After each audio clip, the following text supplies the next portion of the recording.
So magandang araw mga idol. And panibagong araw na naman. At tinignan ko tong aking bayabas to. So nakita ko mga idol na ripe na siya. So harvestin natin mga idol. Ito po. So ito mga idol.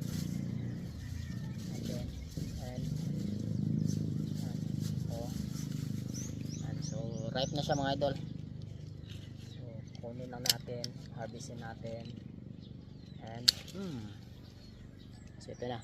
So hindi siya ganun kakinis kasi late na po siya nabalot mga idol. Siguro mga medyo malaki na siya. And hindi kasi ako nag-i-spray, pero napagtanto ko mga idol, hindi pwede walang spray yung ating guava dito kasi atakihin po pala ng uod. So ito, meron pa dalawa doon mga idol. So ito naman sa taas. So ito yung isa. Yan, so lagay lang natin. Then dyan natin lagay, tapos natin to.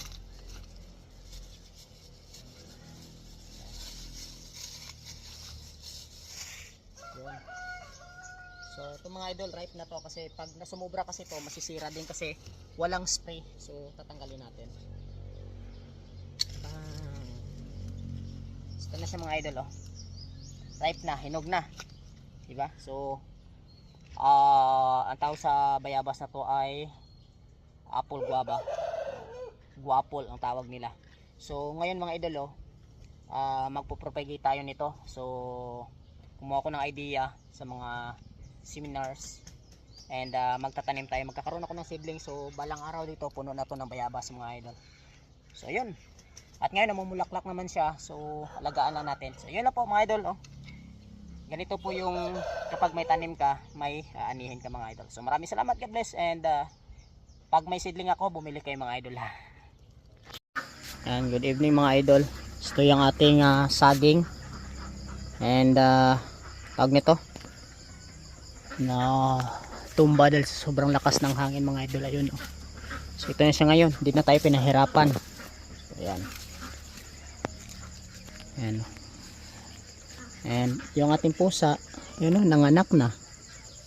Nanganak na yung mingming natin mga idol. 3 piraso yung anak niya. So yung ating Persian cat. And ito baka may gusto nito breed. Wala na pala, tumakbo na. So ito yung mingming natin.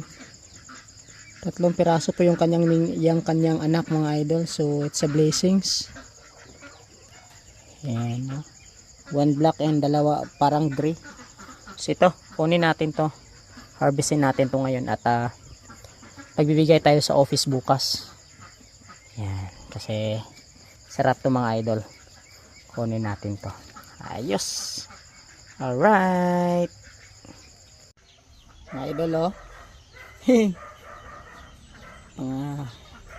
Aking mga tawag na to, anak ng aming miming. Anyway, ito yung parents, oh. Yan, Persian cat, and yun din po, mga Persian cat po sila mga idol. Mga hybrid po ito yung mga pusang to. And for almost how many months, years yung pag-antay, nagkaroon na rin sila ng anak mga idol. So ito na, 3 piraso. Pero ito yun, oh, nakakapagtaka yung isa, oh, kulay black. Ganda.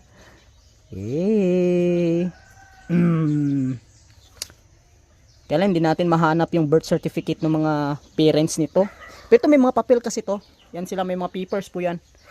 Ito, mga registered po ito mga idol. Kung may NSO ang tao, ito sila may NSO din ito. Kaya lang hindi ko mahanap kung saan ko na ilagay mga idol. Nawala or ano, iwan ko ba saan ko na ilagay yung mga idol. Pero at least, diba? It's a blessings. Hehe. Pero dyan muna sila natulog mga idol. Ayaw niya matulog sa ano, pero hindi ko pa kasi pwedeng galawin. Pero lalagyan po natin ng dayami ng saging, dayami ng ano para mas komportable sila.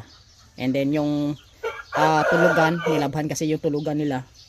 Sako muna. Gusto nung nanay, sako. Kasi medyo mainit kasi yung sako mga idol. Kaya ganyan. Pero anyway, hindi yun advisable. Dapat yung mas maganda pa na tulugan dapat. Yung may foam. Pero meron sila no, nakabili naman ako. Yan, oh, ganda, di ba? Ayo, the father, meow meow. Ay, chukoy, chukoy, chukoy, chukoy. Dito, yung mama. Mimik. Look the eyes. Ang cute ng eyes. Hello. Yung water nila. Dito ko sa lupa banda nilagay kasi yung mga pupo nila Diyan, tapos kukuha ko lang.